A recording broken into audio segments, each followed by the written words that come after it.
Bonjour et bienvenue dans Mode d'Emploi, votre magazine sur l'emploi. Qu'elle soit classique ou moderne, électronique ou jazz, on aime tous la musique. C'est un moment de plaisir, de détente, une découverte, oui, mais pas seulement. La musique, c'est aussi un chiffre d'affaires d'environ 8,6 milliards d'euros, 240 000 emplois au niveau national, mais aussi au-delà de ça, des techniciens, des arrangeurs, des studios d'enregistrement, des professeurs de musique, plus d'une vingtaine de métiers différents, peut-être le vôtre.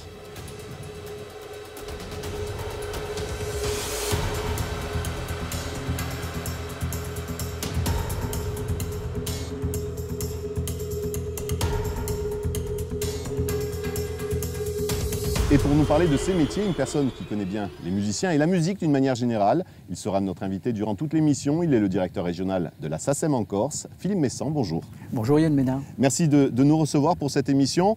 On est Place Millau à Ajaccio, mais on est surtout face à la SACEM, au bureau de la direction régionale de Corse. La direction régionale de la SACEM, juste là avec une vue superbe sur le golfe. Ouais. La SACEM, qu'est-ce que ça veut dire d'abord? La SACEM, c'est la Société des auteurs, compositeurs et éditeurs de musique. Et ensuite, d'une manière plus générale, ça sert à quoi? La SACEM, elle sert à deux choses. Elle sert à protéger les œuvres des auteurs-compositeurs et puis en même temps à les rémunérer toutes les fois que leurs œuvres sont communiquées à un public, en spectacle vivant, en musique de sonorisation, sur Internet, à la radio, à la télévision. Vous êtes là pour répartir ensuite ce qui a été récolté en fonction des auteurs-compositeurs. En quelques chiffres, la SACEM? La SACEM, c'est 150 000 bientôt auteurs-compositeurs. Ça, c'est au niveau national? C'est au niveau national, dont 650 en Corse. Et puis, nous avons un répertoire de plus d'1 million d'œuvres. Ça, c'est sur le territoire national aussi? Sur le territoire national, effectivement. Et on représente 80 millions d'œuvres dans le monde de par les traités de réciprocité avec les autres sociétés d'auteurs. Oui, en gros, à chaque pays a sa, on va dire, sa SACEM, voilà. Et vous avez des accords entre les différents pays. Une dernière question, on va dire administrative. Souvent, on pense que la SACEM est une société d'État. Pas du tout. La SACEM, c'est... C'est une société civile à but non lucratif.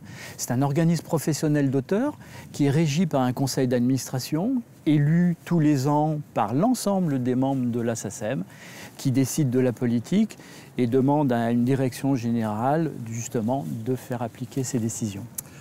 Comme pour chaque mode d'emploi, une question personnelle concernant notre invité, le pourquoi, comment. Pourquoi, comment on devient directeur régional de la SACEM en Corse? Votre parcours? Mon parcours, il est assez simple, mon parcours. J'ai eu, moi, dès mon enfance, une culture musicale qui m'a amené à une licence de musicologie, à quelques années d'enseignement. Je suis pianiste à la base. Et puis, à un certain moment de la vie, les choses font que on décide d'une autre voie et je suis à la SACEM. Vous êtes musicien, vous avez été musicien. On a du mal à savoir combien vous êtes, les musiciens, que ce soit en Corse ou au niveau national. Ouais. On a différentes sources. Comment on fait? Effectivement, comme vous le dites très justement, il y a différentes sources, les intermittents du spectacle ou autres. Moi, ce que je peux vous dire déjà, c'est qu'il y a 650 auteurs-compositeurs en Corse, qui sont souvent interprètes, donc musiciens bien évidemment, mais il y en a d'autres qui ne sont pas auteurs-compositeurs. Moi, j'évaluerais les musiciens en Corse à 800, 1000... À peu près. À peu près.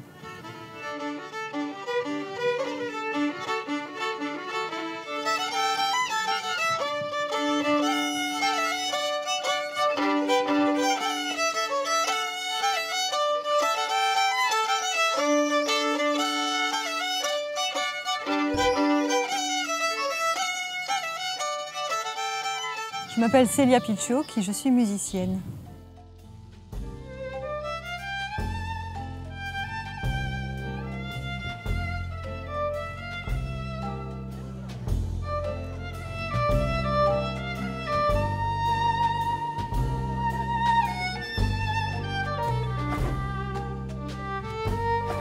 Un musicien, c'est quelqu'un qui met un savoir-faire technique et créatif au service d'un imaginaire. J'ai fait mes études au Conservatoire de Bastia en violon pendant une douzaine d'années. Et après mon bac, je suis partie passer une licence de musicologie à Aix-en-Provence. Ensuite, je suis rentrée travailler au Conservatoire de Bastia, mais en tant que chargée de communication. Et parallèlement, j'ai passé une licence de projet culturel à l'université de Corté. Je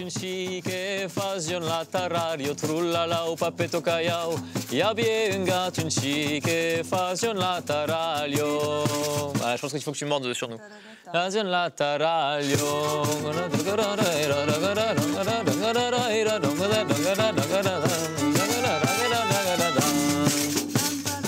pense que c'est le mieux. Hein.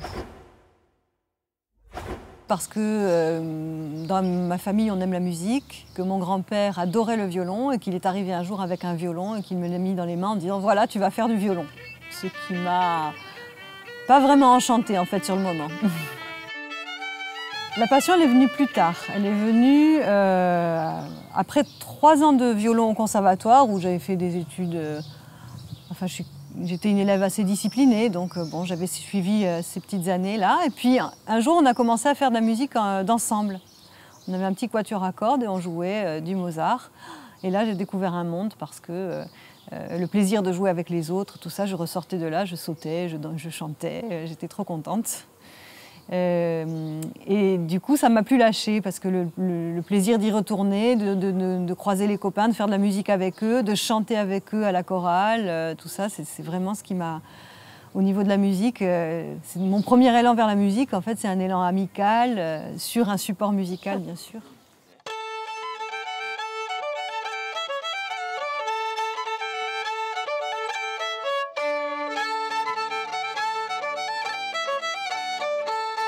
Être musicien, oui, c'est un métier.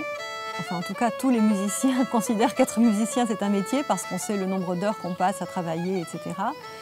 C'est un métier qui est particulier parce que c'est pas dans tous les métiers qu'on vous applaudit à la sortie. Hein. Moi, j'aimerais bien applaudir mon plombier à chaque fois qu'il a fait un beau travail, mais c'est vrai que c'est pas l'usage. Il y a des métiers qui sont plus durs parce qu'ils s'attachent à la vie des gens. Quand on est infirmier, quand on est médecin, quand on est pompier, c'est vraiment des responsabilités qui sont des responsabilités que n'ont pas forcément les musiciens. Mais on a une autre forme de responsabilité, nous, c'est-à-dire qu'on doit agrandir l'horizon et l'imaginaire des gens qu'on a en face de nous. Et quand on y arrive, effectivement, on est applaudi. Donc c'est assez beau.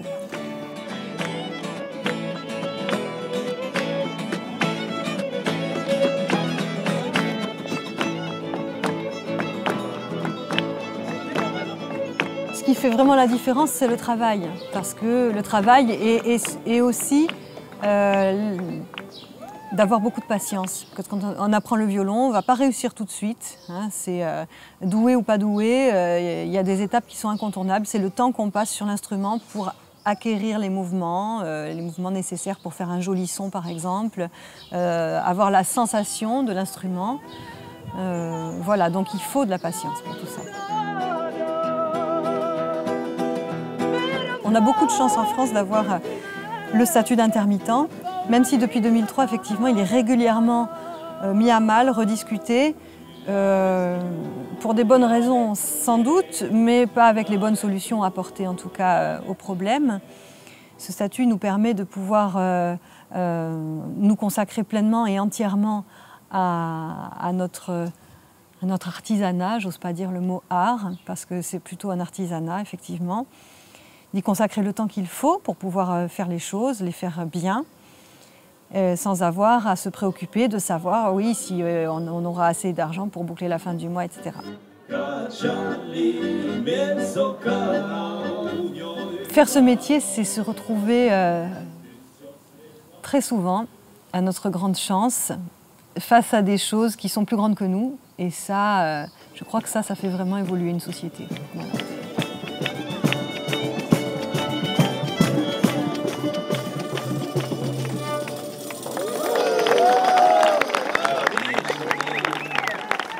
On vient de voir Célia Picciot, qui est violoniste, auteur, compositeur, interprète et... membre de la SACEM. Membre de la SACEM à Ajaccio, enfin en Corse. On dit comment? On dit sociétaire, on dit adhérent? On dit communément un adhérent, mais on parle d'un terme générique de sociétaire. Elle aborde la problématique de l'intermittence, le statut d'intermittent du spectacle, un statut particulier, une spécificité pour la France? Oui, complètement, puisque l'intermittent du spectacle est un artiste-interprète ou bien un technicien du spectacle vivant, de l'audiovisuel, du cinéma. Et la spécificité de ce métier, malheureusement, on pourrait dire, c'est qu'ils sont dans des périodes de travail et des périodes de chômage. Et durant ces périodes de chômage, il faut qu'ils puissent continuer à vivre pour justement créer ce qui sera après leur représentation. Tout à fait. Quand on pense à musicien, on pense bien sûr aussi à son instrument de musique. Ça peut être un budget assez conséquent suivant le musicien. Ah oui, ben moi j'ai été pianiste donc je sais ce que c'est. Bon, à l'opposé, ben, on peut avoir une harmonica et puis au milieu, ben, on a Célia qui a son violon.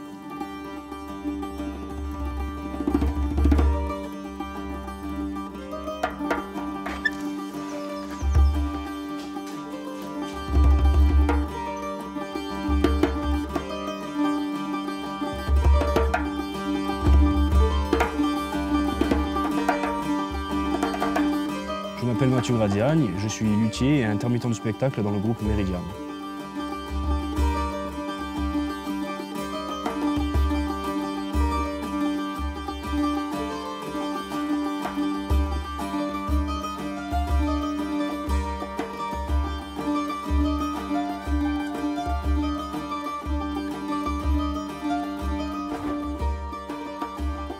La mission du luthier, c'est de construire les instruments de musique, les restaurer et en assurer la manutention.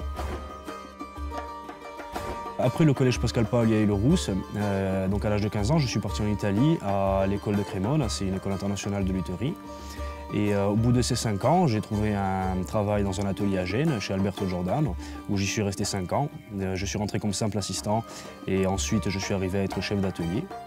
Et ensuite, donc, au bout de ces 5 ans, je suis rentré à Bastia. J'ai ouvert mon atelier pendant 2 ans. Et là, actuellement, maintenant, je suis intermittent du spectacle dans le groupe Meridian.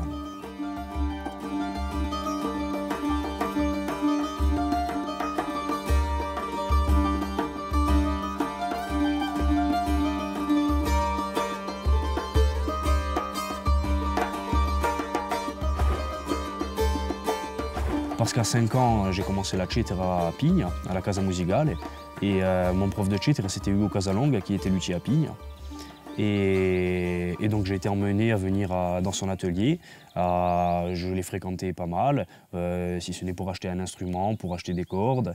Et puis après, des fois, j'y allais parce que ça me plaisait, que j'avais envie d'être là, voir ce qu'il faisait, sentir. Voilà. Ça m'a emmené d'ailleurs à faire un stage chez lui quand j'étais au collège, dans le stage de 3e. Et donc petit à petit, la passion m'est venue.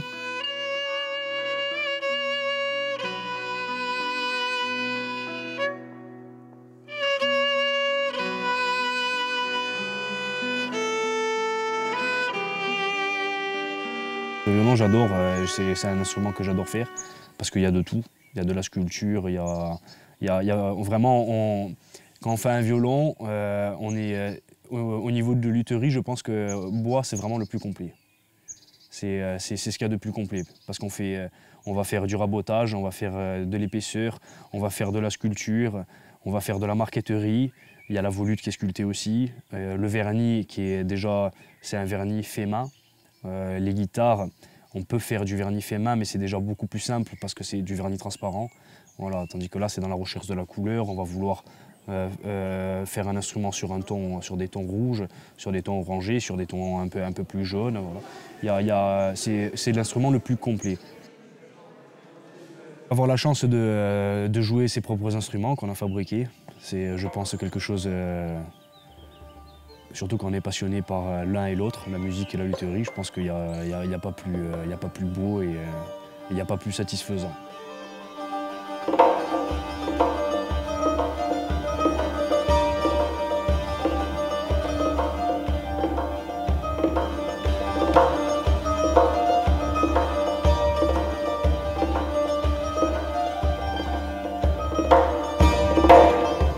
La passion, on vient de la voir encore avec Mathieu. Alors, luthier, mais aussi intermittent du spectacle dans le groupe Meridian.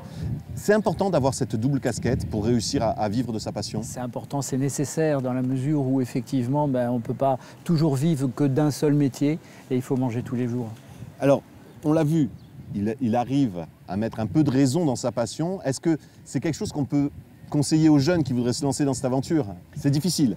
Oui, moi je dis que quand on est jeune, il faut essayer de mettre le minimum de raison, vivre sa passion pour surtout ne pas le regretter. Alors, on a vu Célia avec la musicienne, on a vu Mathieu, le luthier.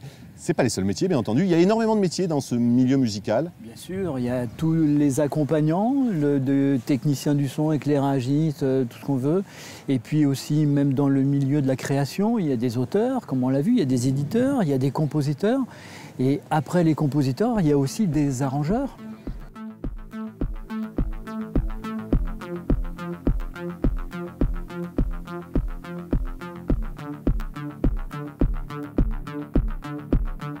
Je m'appelle Simon Guérini, je suis compositeur et arrangeur de musique électronique.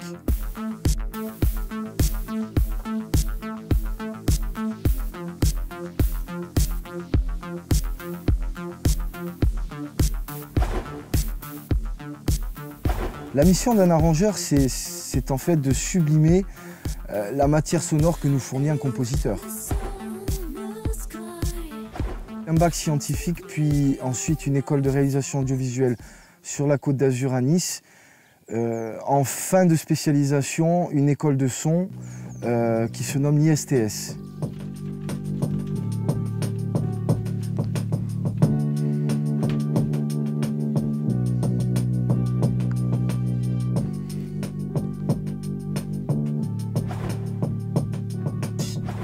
Bien avant tout, c'est une passion, c'est une très grande passion, c'est une vibration au fond de soi.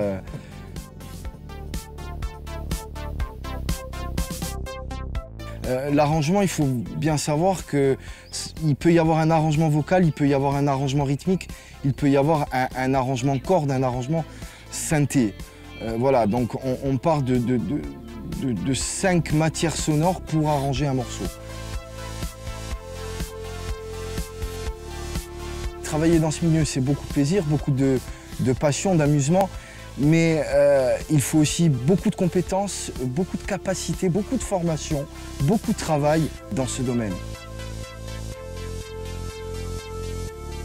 Ce choix professionnel, on ne peut pas le regretter. Il est mûrement réfléchi et on ne regrette pas quand il y a la passion, c'est impossible.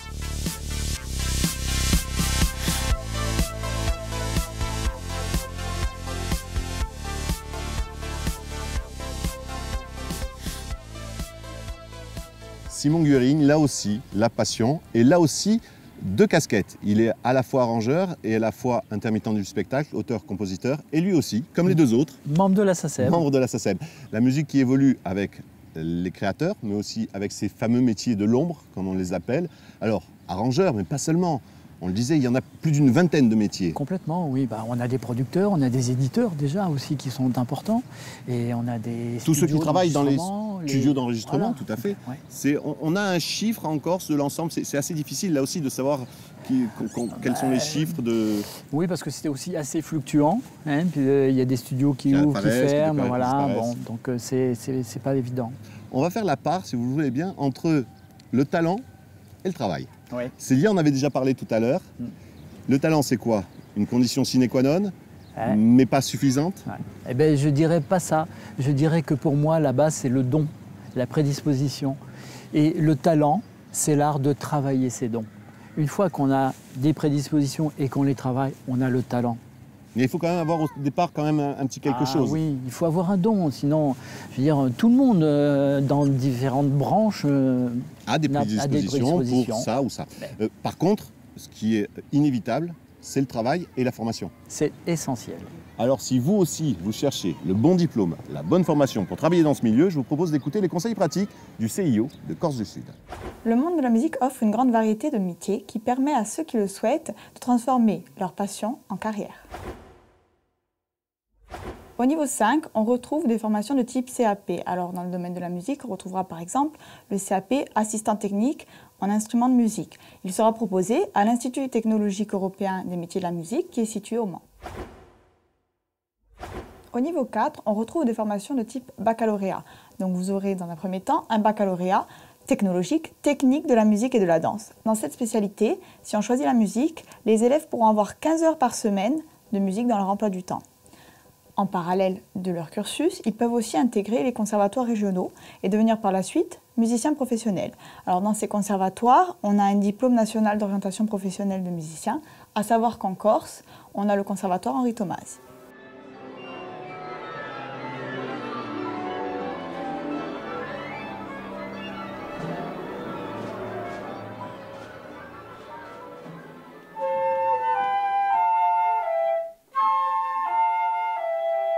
Le Conservatoire de Corse Henri Tomasi est un établissement d'enseignement artistique spécialisé, labellisé par l'État, donc apte à décerner des diplômes nationaux. Et il est basé sur 2 antennes, Bastia et Ajaccio, et compte environ 1200 élèves. On propose un certain nombre de disciplines, l'art dramatique, la danse et la musique. Et pour ce qui concerne la musique, de nombreux instruments, le piano, le clavecin, Ajaccio, la guitare, la percussion, des musiques actuelles avec la batterie, des instruments à vent, la flûte, la clarinette, le saxophone, et des instruments à cordes, la guitare, l'alto, le violoncelle et le violon.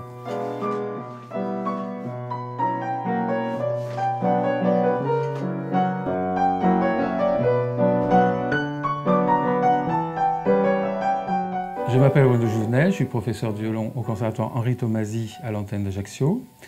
Et donc j'apprends la pratique instrumentale à tous les âges, de 5 ans à 18 ou 20 ans. Donc on a, pour simplifier, 2 sortes de public. Le public qui va découvrir l'instrument et la musique pour une pratique amateur, et donc qui en rapporte beaucoup avec le plaisir. Et puis il y a des vocations qui s'éveillent. Et là, notre mission, c'est de les accompagner vers le métier de musicien. Donc le chemin est plus long. Et nous, notre exigence, évidemment, monte d'un cran.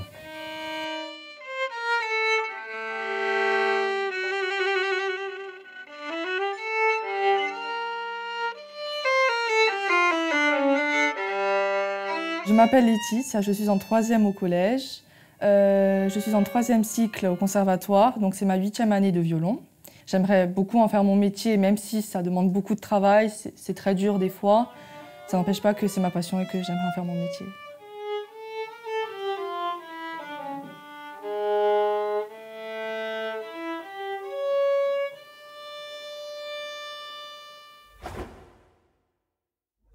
Pour les niveaux 3 à 1, on retrouve plusieurs types de diplômes. À un niveau Bac+2, on retrouvera par exemple dans le domaine de la musique un DU musicien intervenant qui se prépare à l'Université d'Aix-Marseille.